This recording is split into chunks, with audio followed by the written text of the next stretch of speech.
9 मुहर्रम मुहर्रम 9 का दिन, जिसे तासुआ भी कहा जाता है, करबला के इतिहास का वो आखिरी दिन था जिसके बाद अगली सुबह जंग शुरू होने वाली थी। इस दिन यजीदी सेना ने इमाम हुसैन असा के खेमों पर हमले का पूरा मन बना लिया था। 9 मुहर्रम की मुख्य घटनाएं और वाकया इस प्रकार हैं। शिम्र का अमाननामा, सुरक्षा का प्रस्ताव और हजरत अब्बास का जवाब। 9 मुहर्रम की दोपहर को क्रूर यजीदी कमांडर शिम्र ज़िलजौशन इमाम हुसैन के खेमे के करीब आया। शिम्र का हजरत अब्बास असा के माँ के परिवार बनी किलाब कबीले से दूर का रिश्ता था। शिम्र अपने साथ गवर्नर इब्ने ज़ियाद का लिखा हुआ एक अमाननामा, सेफ कॉन्डक्ट माफीनामा लाया था। उसने आवाज दी, कहाँ है मेरे भांजे? हजरत अब्बास और उनके भाई। हजरत अब्बास पहले तो उसकी आवाज सुनकर बाहर नहीं आना चाहते थे, लेकिन इमाम हुसैन के कहने पर वे बाहर गए। शिम्र ने कहा, उबैदुल्लाह इब्ने ज़ियाद ने तुम चारों भाइयों की जान बख्श दी है, तुम हुसैन का साथ छोड़ दो और हमारे पाले में आ जाओ। हजरत अब्बास ने तड़पकर और गुस्से में जवाब दिया, खुदा की लानत हो तुझ पर और तेरे अमाननामे पर। तू हमें तो सुरक्षा दे रहा है, लेकिन मोहम्मद साहब के नवासे इमाम हुसैन के लिए कोई सुरक्षा नहीं। हम नबी के बेटे को छोड़कर तेरे जैसे जालिम का साथ कभी नहीं देंगे। यजीदी सेना का हमले के लिए आगे बढ़ना। 9 मुहर्रम की ही शाम अम्र के वक्त उमर इब्न साद ने अपनी विशाल सेना को हुक्म दिया, ए अल्लाह के सवारों, सवार हो जाओ और जन्नत की बशारत पाओ। यजीदी सेना हथियारों से लैस होकर इमाम हुसैन के खेमों की तरफ बढ़ने लगी। हर तरफ घोड़ों के टापों की आवाज और हथियारों की झंकार गूंजने लगी।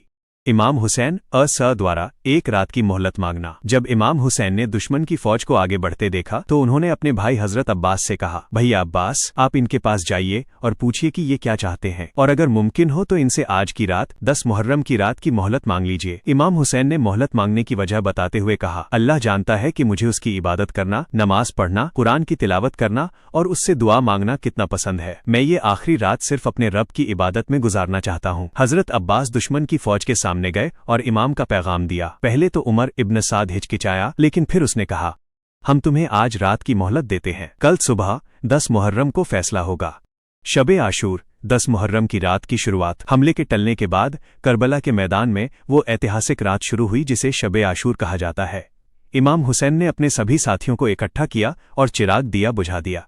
उन्होंने कहा, दुश्मन सिर्फ मेरा खून चाहता है, अंधेरा है, तुम में से जो जाना चाहता है वो अपना हाथ छुड़ाकर जा सकता है। मैं किसी से नाराज नहीं हूं। लेकिन चिराग दोबारा जलने पर देखा गया कि कोई अपनी जगह से नहीं हिला था। सबने रोते हुए कहा, मौत तो क्या, अगर हमें 70 बार भी मारकर जिंदा किया जाए तब भी हम आपका साथ नहीं छोड़ेंगे। इस दिन का संदेश, 9 मुहर्रम का दिन, हमें सिखाता है कि लालच, सत्ता और जान बचाने के बड़े से बड़े ऑफर भी सच्चे इंसानों को उनके रास्ते से डिगा नहीं सकते।